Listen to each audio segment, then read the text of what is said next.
Assalamualaikum warahmatullahi wabarakatuh. Bismillahirrahmanirrahim.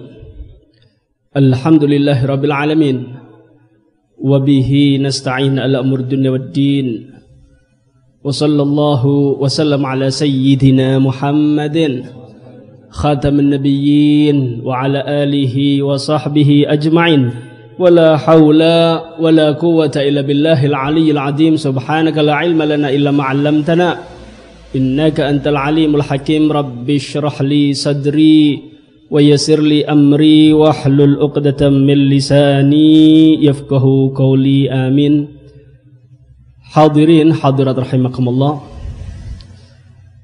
sebentar lagi kita akan merayakan hari raya Idul Adha, yang mana di dalam bulan Dzulhijjah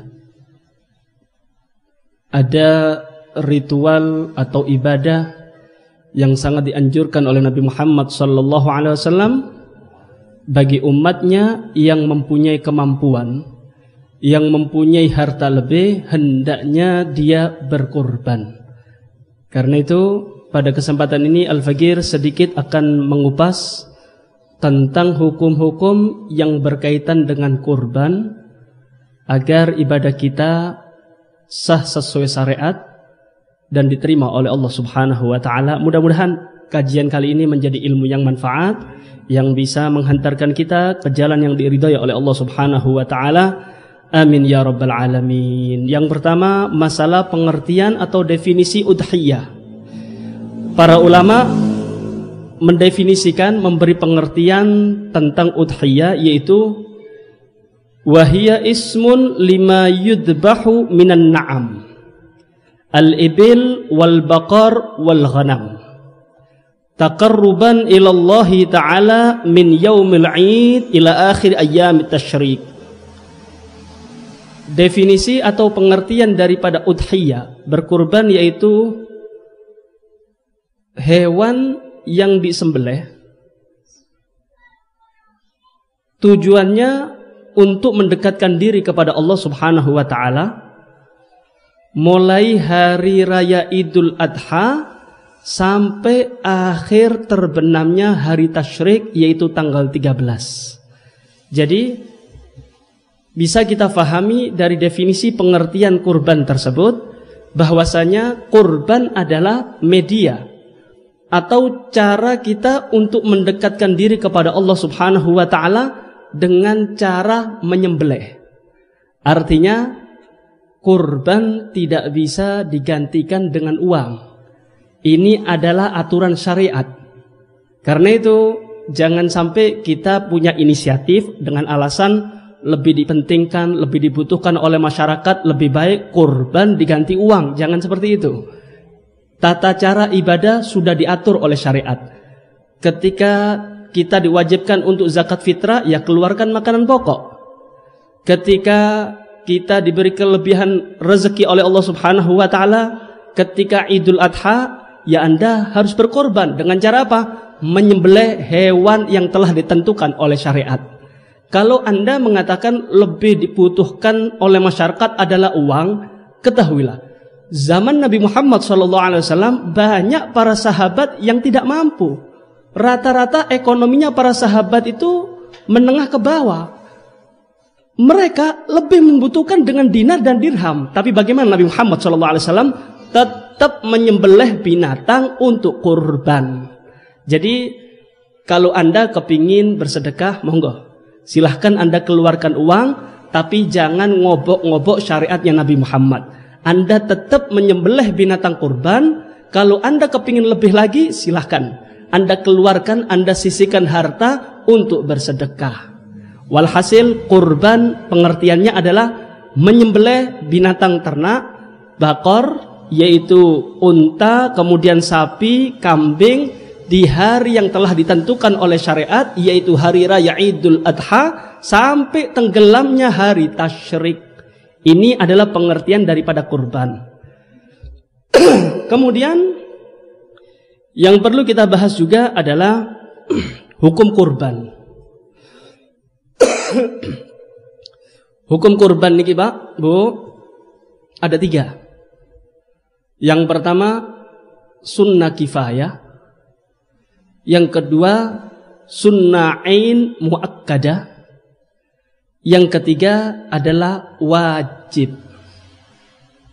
Pertama, masalah sunnah kifayah, maksudnya ketika di dalam satu anggota keluarga ada beberapa anggota. Satu keluarga terdiri dari beberapa anggota, ono bapak, ibu, anak, kan begitu.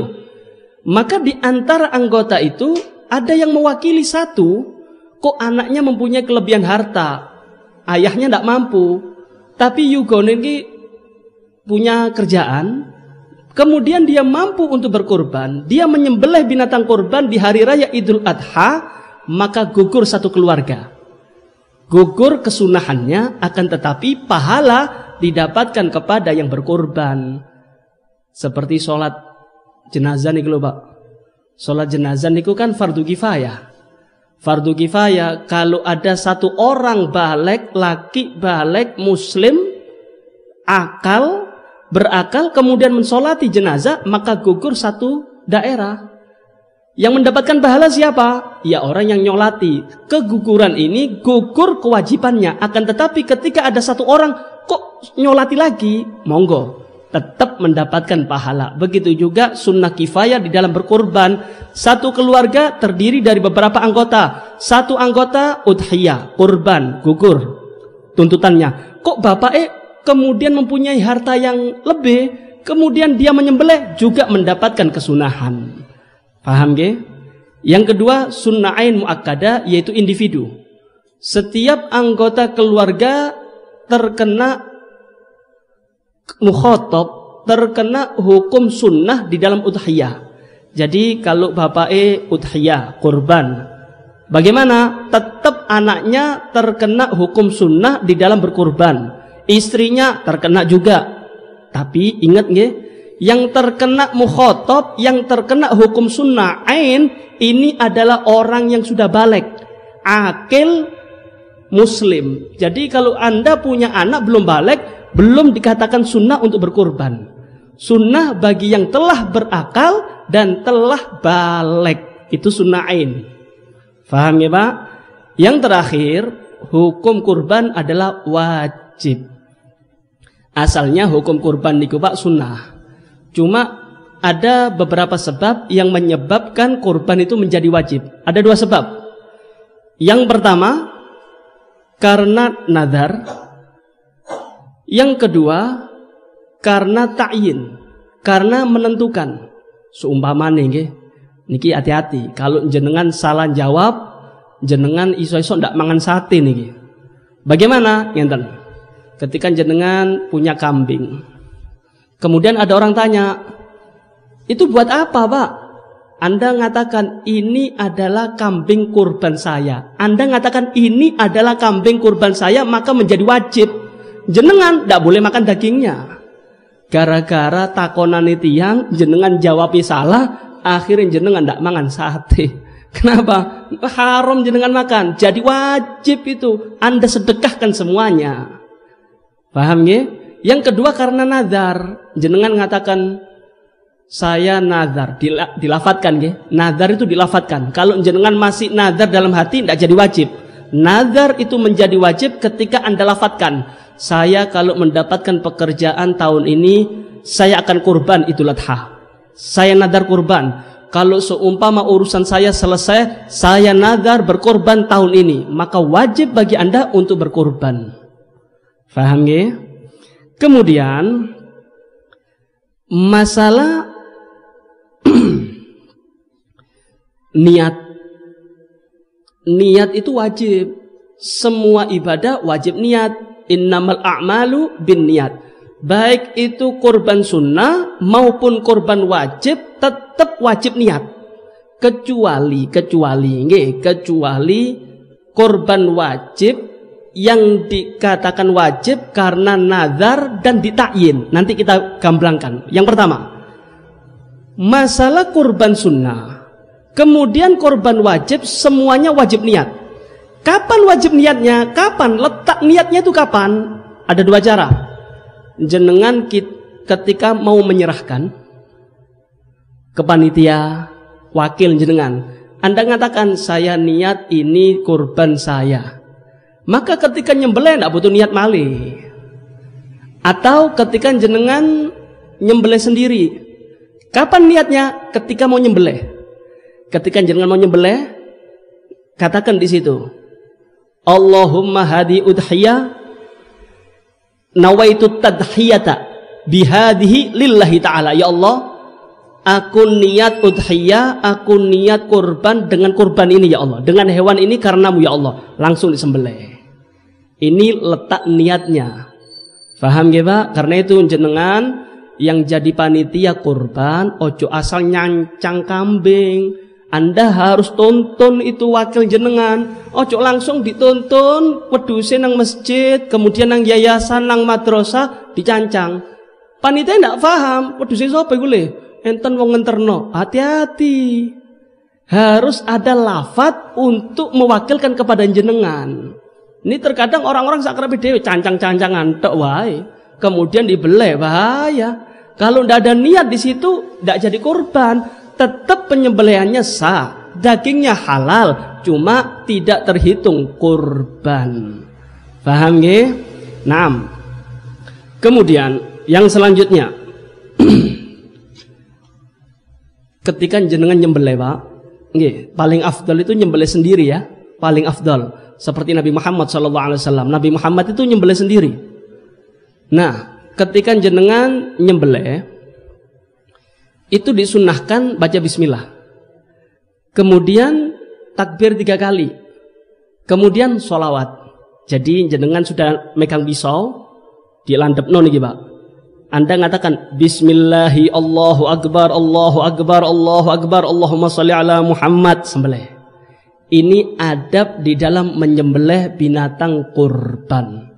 Ojo asal-asalan. Kadang masya Allah tukang jagal nih nyekel rokok, gini, bleh, enak temen, ndak punya adab. Memang sah penyembelihannya, cuma ini ibadah Pak, ibadah perlu adab. Anda baca bismillah, takbir, kemudian sholawat, berharap diterima oleh Allah. Bukan asal-asalan ndak usah bismillah, ndak usah apa, langsung bele-belean, kemudian gak celana cekak buka aurat, masya Allah. Ini tidak punya adab, tidak punya adab. Nggih. Kemudian Pak, binatang, kriteria binatang yang bisa dijadikan korban ada 3: unta, sapi, kambing. Cukup ini aja.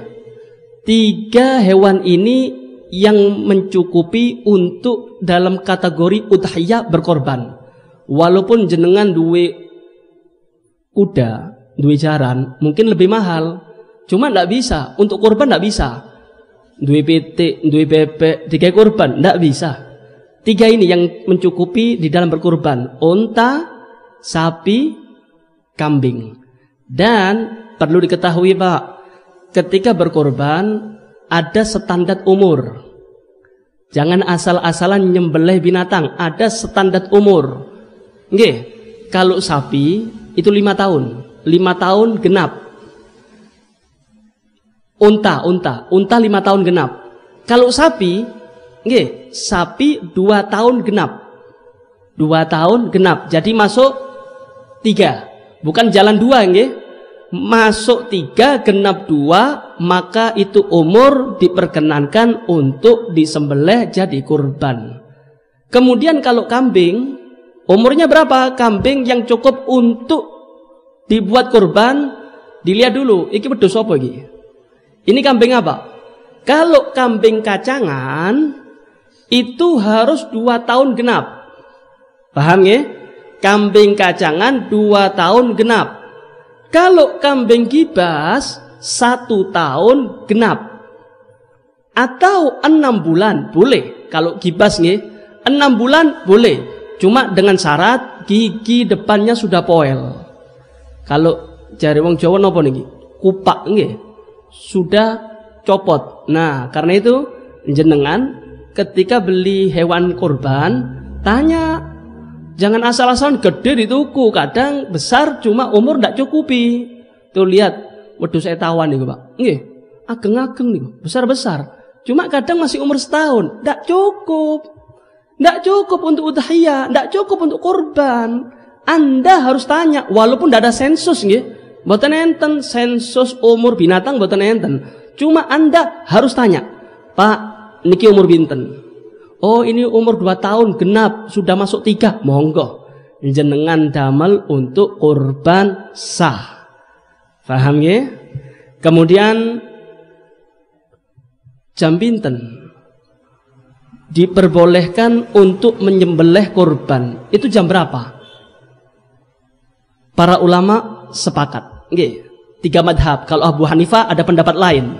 Kita membahas tentang madhab Imam Syafi'i nggih.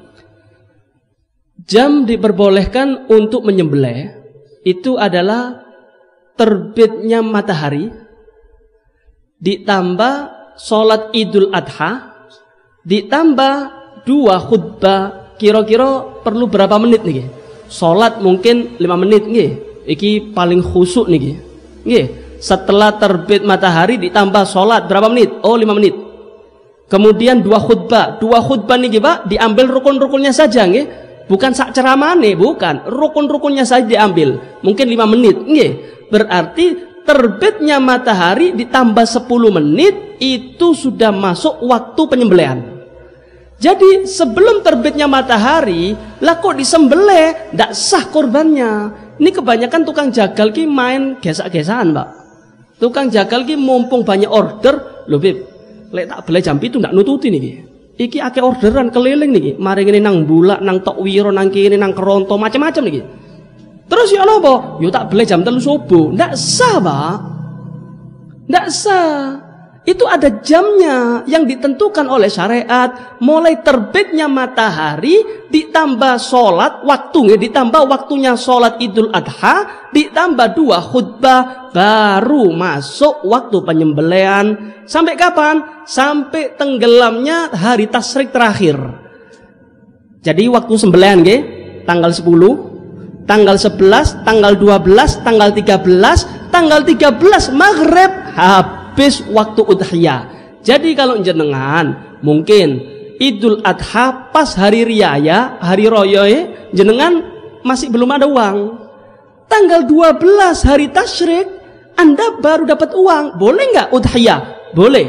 Silahkan Anda berkorban. Itu masih waktu diperbolehkan untuk berkorban. Paham nggih? Bukan berarti harus tepat hari riyaya Idul Adha baru boleh nyembelih. Setelah itu nggak boleh, bukan. Ada waktunya. Tanggal 10 terbit matahari ditambahi 2 sholat waktu sholat Idul Adha, tambah 2 khutbah, akhirnya hari tasyrik tepatnya pas maghrib. Habis waktunya udhiyah. Paham nggih? Naam. Kemudian masalah pembagian. Nah, pembagian nih Pak. Tadi sudah kita bahas nggih, bahwasanya udhiyah ada 2 nggih, ada udhiyah sunnah, ada udhiyah wajib. Nah, implikasinya beda nanti. Nanti ini rentetan hukumnya beda. Yang sunnah begini, yang wajib begini. Di antaranya di dalam pembagian daging kurban. Nah, ketika binatang kurban ini adalah kurban wajib, ingat nggih? Kurban wajib, maka jenengan sekeluarga yang Anda nafakoi tidak boleh sedikit pun mencicipi binatang kurban jenengan. Tidak boleh. Anda nyembelih, ini kurban wajib, maka seluruhnya Anda sedekahkan. Kalau Anda ngambil sedikit, wajib ganti. Jika saon, beli 1 on untuk ganti. Ini implikasi daripada kurban wajib. Nah, berbeda dengan kurban sunnah. Kalau kurban sunnah pembagiannya dibagi 3 macam. 3 cara pembagian zakat sunnah, kurban sunnah nggih. Yang pertama paling afdol niki. Yang pertama paling afdol. Bagaimana? Anda sembelih, setelah itu Anda ambil sedikit untuk ngalah berkah. Yang paling afdol Anda ambil hatinya. Paham ya? Anda ambil hatinya, dimasak, kemudian dimakan satu keluarga. Sisa dagingnya disedekahkan. Iki wong loman niki. Nggih, dijikik setitik, atine tok, dimasak, dimakan sekeluarga, ngalah berkah, sisa daripada daging korban jenengan sedekahkan semuanya. Hebat nih. Ini paling afdal nih. Yang nomor 2, cara pembagiannya dibagi 3. Sepertiga untuk keluarga, sepertiga untuk fakir miskin, sepertiga untuk rencang-rencang jenengan walaupun kaya. Mboten napa-napa. Paham ya? Sepertiga untuk keluarga, sepertiga untuk fakir miskin, sepertiga buat hadiah kepada teman-teman jenengan yang kaya-kaya ataupun tetangga yang kaya. Mboten napa-napa. Sah. Sing penting ada yang keluar untuk fakir miskin. Yang ketiga, cara pembagian madhab ngeragas. Nggih, iki madhab ngeragas niki. Carane ya napa? Jenengan nyembelih sapi ta, nyembelih wedhus ta, nggih. Kemudian dibagi bagaimana? Diambil sedikit untuk menggugurkan kewajiban, disedekahkan kepada orang fakir miskin. Sisanya bagaimana? Mlebu kulkas, mlebu bok. Mboten napa-napa niki, tapi iki madhab ngeragas niki, Pak. Nggih. Eman beb daging larang sak niki, nggih. Pokok tak jikino titik, tak tokno gawe wong fakir. Sah. Lah 100 kilo iki apa? Seumpamane sapi nggih. 100 kilo mlebu bok sampai tahun ngarep sih ono, Pak. Iki madhab ngeragas niki nggih. Yang paling afdal yang pertama, pembagian yang pertama diambil sedikit, yaitu hatinya, sisanya disedekahkan untuk umat Nabi Muhammad sallallahu alaihi wasallam. Naam. Kemudian perbedaannya ngenten, Pak. Ketika jenengan berikan kepada fakir miskin sama jenengan kasihkan kepada orang kaya, ini ada bedanya. Ketika Anda berikan kepada fakir miskin, itu namanya tamlik, memindah kepemilikan. Kalau Anda berikan kepada orang kaya, ini namanya hadiah. Apa bedanya? Perbedaannya begini. Kalau Anda berikan kepada orang fakir, yaitu memindah kepemilikan, Anda memiliki daging korban, kemudian Anda serahkan kepada orang fakir, ini menjadi miliknya orang fakir. Maka bagi orang fakir terserah. Mau dijual, monggo. Mau dinikmati, monggo. Tapi beda dengan hadiah. Kalau Anda berikan binatang korban Anda, daging korban jenengan Anda berikan kepada teman atau famili yang kaya, maka wajib dikonsumsi atau diinfakkan. Tidak boleh dijual. Haram. Kenapa? Hadiah, bukan tamlik. Jadi kalau binatang daging korban dimiliki oleh orang kaya, itu ada 2 solusinya. Anda konsumsi atau Anda infakkan lagi, boleh. Tapi dijual, mboten oleh. Tidak boleh, haram. Nggih. Perlu Anda ketahui, nih. Kalau memberikan kepada orang kafir, yo nopo nih? Memberikan daging korban kepada orang kafir, bagaimana hukumnya? Tidak sah. Haram. Baik memberikannya mubasyarah atau biwasitoh. Maksud mubasyarah bagaimana? Ngenten. Saya nyembelih binatang korban, kemudian tetangga saya orang kafir, saya berikan sendiri. Ini mubasyarah namanya. Ini mubasyarah, haram, tidak boleh. Atau biwasitoh. Biwasitoh, yuk napa gambarannya? Ngenten. Saya berikan kepada orang fakir. Ini kan milik orang kafir. Ini orang fakir kan? Saya berikan kepada orang fakir, maka menjadi hak miliknya orang fakir. Kemudian sama orang fakir dikasihkan kepada orang kafir, haram, tidak boleh. Ini biwasito. Pemberian kepada orang kafir tapi dengan cara melewati orang fakir, tidak boleh. Kenapa? Karena kurban niku, Pak, diafatullah. Kurban itu adalah jamuan Allah Ta'ala untuk umat Nabi Muhammad yang beriman. Jadi kalau sudah jamuan Allah, tidak ada hak bagi orang kafir untuk mencicipi jamuan Gusti Allah. Terus nyok nopo, Beb? Tonggo kula niki wong kafir, kan ndak eco, kan ndak enak. Saya nyembelih, kemudian ada bakar-bakar sate, mosok dikai asap itu, kan begitu? Caranya bagaimana? Anda belikan daging 1 kilo, belikan di pasar, maka setelah Anda belikan, kasih kepada tetangga Anda yang kafir. Untuk apa? Jabar khotir, untuk menempel hati ini. Yang penting Anda kurbannya sah. yaitu jangan berikan korban Anda, daging korban Anda kepada orang kafir. Caranya seperti tadi, belikan daging Anda berikan kepada orang kafir. Faham ya? Naam. Kemudian niki kata nggih, kesalahan-kesalahan yang lumrah lah di masyarakat niki kata, Pak. Karena itu wajib pengajian-pengajian setiap ada momen udhiyah kah, kurban kah, zakat fitrah, wajib diterangkan ustadz-ustadznya. Ojo cekakan tok, Anda wajib nerangkan itu, wajib nggih. Kita lanjut nggih. Kemudian bagi panitia kurban, ingat nggih, Anda itu wakil, Anda amanat. Jadi ketika Anda menyembelih, jangan ngambil dagingnya. Ini kebanyakan panitia-panitia setelah nyembelih kemudian diambil dagingnya 1 kilo di Kemayoran, Mbak. Dibuat bakar-bakar dengan panitia. Alasannya untuk stamina. Kan kita butuh stamina, Habib. Kan kita capek. Ya tak jikik lah 1 kilo. Loh, monggo Anda boleh konsumsi daging tersebut dengan syarat Anda minta izin, minta halal, ojo nyolong. Anda kan punya lesan. Ngomong aja ketika ada orang mau korban, wakil kepada jenengan, Pak Ustadz, Pak Yai, niki buat korban saya. Anda katakan, Pak, saya nanti ngambil 1 kilo ya, buat panitia. Panitia ini capek, kita bakar-bakar biar stamina kuat karena banyak yang mau disembelih nih. Betul napa-napa? Monggo Pak, ambil 1 kilo, 2 kilo monggo. Nah, setelah itu monggo Anda konsumsi halal. Tapi bukan berarti ngentet nggih.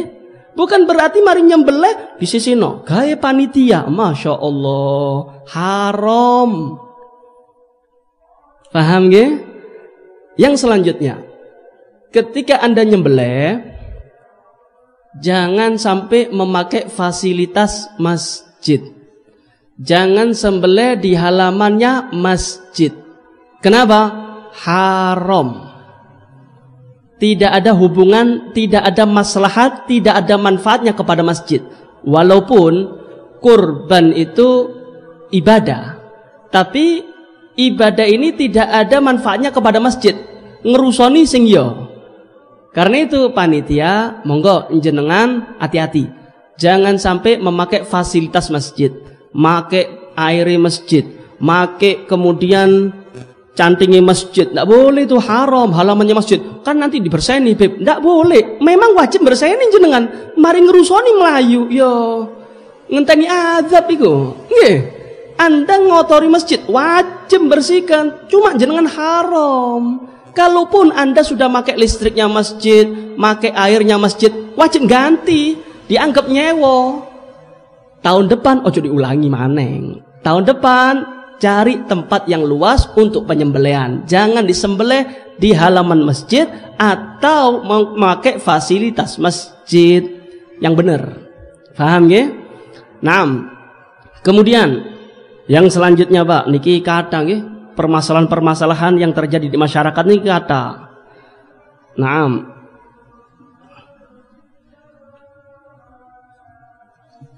Nah, yang perlu juga